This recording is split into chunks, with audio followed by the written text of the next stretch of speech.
So something that I keep getting asked on quite a few of my videos is how I blend my face paints and how I get my face paints to be so smooth. So today I thought I'd do a video explaining it for you guys.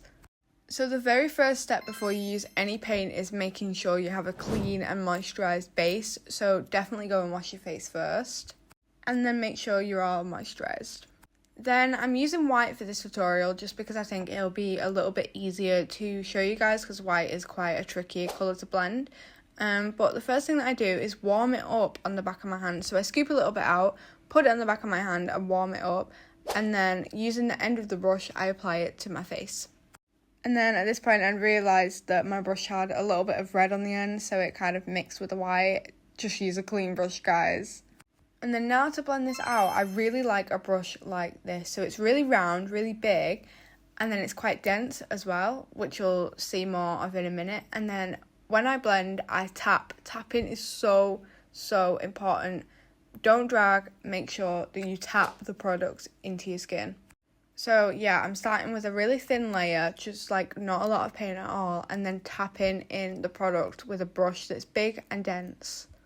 I got my brush like on this like website. It wasn't like an expensive brush or anything, and you can get them off Amazon. And if you're just starting out in face paint, definitely just get something cheap because they're still good and they still do what you need them to do. But yeah, I'm just really making sure that I'm tapping this product in. It's going to look bad before it looks good, okay? It is quite a long process. Like, this does take me quite a while, especially since I do multiple layers. But this same rule applies. So for example, one time I painted half my face in a certain colour, half my face in another colour, and I still use the same method. You just might want to use a smaller brush. And then what I was trying to show here is if you're working in areas that have creases like the eyes or the chin, for example, you can literally just like pull your face down to make sure you're getting stuff in the creases and not having a white section. Another important thing to remember is that everyone has skin texture, so your skin with face paint isn't going to look completely smooth. It's not a foundation. It's not made to conceal skin texture like foundation is. It is just made to paint your face. So that's something to keep in mind. Like, nobody's base looks completely smooth. Mine definitely doesn't, and other people that do face paint, their base isn't. Now, because I want my base to be a lot more pigmented and a lot more white than it is, I'm going in again, taking some product out the palette and then warming it up on the back of my hand. That part's super important because it gets any lumps out of the product and just warms it up, obviously, to make it ready to go on your face so it blends as smooth as possible. So I do that for quite a while, and then again I'm doing the same technique, applying more, not loads. I know it looks like I'm applying quite a lot, but I'm not. And at this point, because you have a layer underneath, you want to go in super light-handed, because if you press too hard, you'll take the product from underneath. And then obviously I'm doing the same technique with the same brush. If you're using a different colour, don't use the same brush because you'll mix the two colours, and that is the most annoying thing ever. But yeah, I'm tapping the product into my face, taking my time with it. At this point, it does blend a lot quicker than the first layer. Like, the first layer took me a good few minutes, but this layer will blend a lot quicker. Also, I don't set my face in between layers. I've seen some people do that, I'm pretty sure, but I don't do that. And for reference, I'm using the Athena face paint palette, but all face paint palettes do kind of work the same, but this one's oil-based. But yeah, I'm just blending and blending. I'm not too bothered about the nose right now. I kind of work in sections, so my cheek, my other cheek, my chin, the bit in between your nose and your lip, I don't know what it's called, philtrum, I don't know, right? The nose and the forehead. So yeah, I work in quite a few sections. I just think that's so much easier doing it section by section. But you will kind of find your way with it and decide, I want to do this like this, I want to do this first. But this is just a tutorial to help you get started, because I had a lot of people asking how my base looks smooth and pigmented. Also guys, going in super light-handed is really important. So if you blend in with your brush and you start to notice that as you're tapping it, some product is being lifted from the layers underneath, which will happen, just start using more of a lighter hand. It happens to me, like I'll start off really light and then gradually, not even realise, but I'm like going a lot more heavy-handed on my face. Just make sure that you keep staying blending with the light hand. Does that make sense? And I realised as well, I didn't explain earlier why we tap and why we do not drag the product. So let me explain. When you drag, you can test it on an area on your hand first as well, but when you drag the product, it lifts up all the layers from underneath, and then it's quite hard to get that coverage that you had before. So I just make sure that I tap the whole way through. Super important. Tap, don't drag. I was also really tired at this point. It was like 3 a.m. and I was doing this makeup for a makeup that didn't even turn out well. So yeah, I was very tired. I am going to start speeding this stuff up now because I think you guys kind of get the point. And here you can see the difference between the two sides. So yeah, we're off to a good start. At this point as well, you start getting really hot because the face paint is really thick. And obviously, as you're building up layers, you get really hot. So yeah, I was getting sweaty. I had to open my door, put that aircon on. And now moving on to the chin area, which obviously has quite a few more lines than your cheeks, for me personally anyway. And then I literally just kind of make sure my skin is like as stretched as possible when I do this. And then my forehead as well has a lot of texture on it, a lot more than the rest of my face, which is so annoying, but it's fine. So for that, I just kind of acknowledge it's not ever going to be perfectly smooth.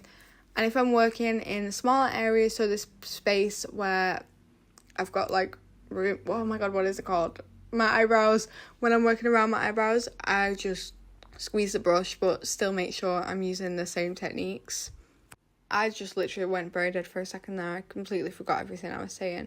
But yeah, squeeze your brush if you've got like more tighter areas to work around. Also, what I just did here as well, I was already talking about something of that part of the video, so I'm going to say it now. If I have areas that look like they've not got enough paint on them, because you'll see it, you literally can just add another layer over those specific areas. And then again, because I'm going around my eyebrows and I want to be quite precise now, I'm using a smaller brush, which is perfectly fine to do as long as it kind of has the same qualities as your big one. So quite fluffy and dense. Dense is the key part, because if it's too fluffy, it won't really work for what you need it to work for. And if anybody needs any help like choosing brushes or like help, what brush do I choose, then I'm more than happy to help you. And the next step, this is so important if you want to be able to put paint on top of paint, set your base. Say it with me, set your base. Oh my god, so important. I'm using this loose powder. It's a random brand. It makes me cough, probably not the best for your skin. And then before I put that on an area, this just maximizes the smoothness, guys. Blend that area out again and then set it. You know what I mean?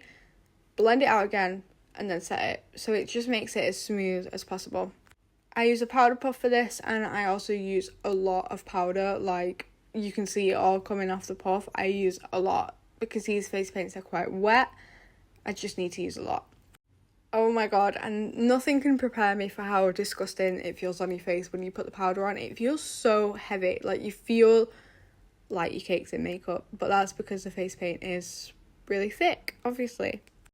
So when you're getting a loose powder as well, what you want to look for is translucent. That's so important because that way you can use it over all colours. But if I'm using colours and it's like quite a big area of colours on my face, like, you know, like for example, if my whole face was painted pink, I would set that with translucent powder and then go in with a pink eyeshadow over the top, because the powder, if it's not a white base, obviously it'll take away some of the colour, or the pigment should I say, but you know what I mean.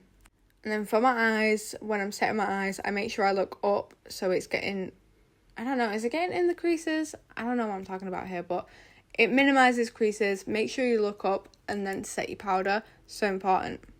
And something else that I really like about the powder is it makes your base look whiter. So if you're in a white base, it makes it look a lot more white, which is really, really cool. I mean, you can see the difference. I know I'm showing you guys, but you can see it. So if anybody needs any product recommendations or wants to know what face paint I use, I think I said it, but if not, it's the Athena face paint palette. Or if you want to know what brushes, anything, how I remove it, or any more tutorials, then please let me know, because I will get back to you. Just drop me a comment and I will get back to you.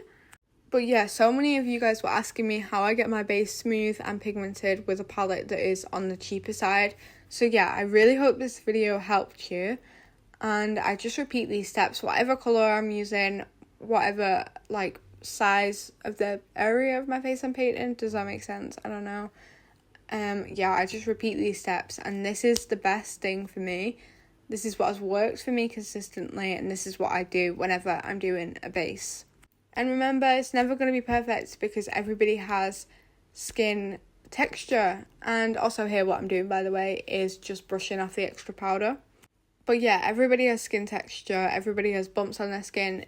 It's normal. It's natural. Face paint isn't designed to conceal them like foundation, so don't beat yourself up about it. It's okay. But yeah, I hope I helped some of you guys out with this video. I hope it was exactly what you wanted. Like I said, any questions, drop them in the comments. Any more tutorial things that you guys want, drop them in the comments and I will definitely do them. But yeah, and then a bit after this, ignore my eyes as well. They haven't been set. That's what happens when you don't set your makeup. But yeah, a bit after this, I ended up staying up till like 7 a.m. and butchered my makeup. So yeah, I have a video about that. That's coming out. But yeah, dust the powder off yourself because it gets everywhere. And I really, really hope that I helped you guys out. Any other tutorials? Let's do a time check. What time is it? Go. Oh, it's 3:30 in the morning. Jesus Christ. But yeah, bye guys.